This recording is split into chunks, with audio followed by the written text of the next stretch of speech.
Di sebuah desa kecil di Manggarai, tinggallah seorang pemuda bernama Pondik.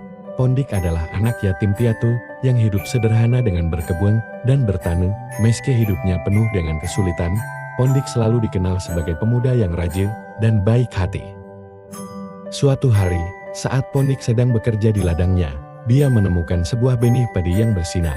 Benih itu berbeda dari yang lain, ukurannya kecil namun berkilau seperti emas. Tanpa berpikir panjang, Pondik memutuskan untuk menanam benih itu di ladangnya. Waktu berlalu, dan benih padi itu tumbuh dengan cepat. Dalam hitungan hari, benih itu berubah menjadi tanaman padi yang besar dan subur. Padi itu tidak hanya tumbuh lebih cepat dari biasanya, tapi juga menghasilkan butiran padi yang besar dan berkilau. Penduduk desa yang melihatnya pun terkagum-kagum dan bertanya-tanya tentang rahasia padi ajaib tersebut. Pondik merasa sangat bahagia dan bersyukur. Dia membagikan sebagian hasil panennya kepada tetangga-tetangganya yang membutuhkan. Setiap kali dia memberikan padi ajaib itu, penerimanya selalu merasa sehat dan kuat.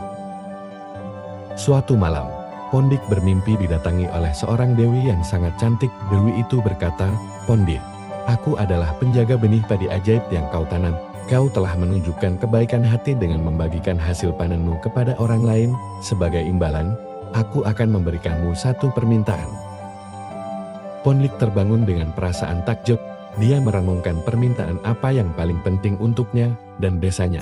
Setelah berpikir panjang, Pondik memutuskan bahwa dia ingin seluruh desanya selalu mendapatkan hasil panen yang melimpah, agar tidak ada yang kelaparan lagi.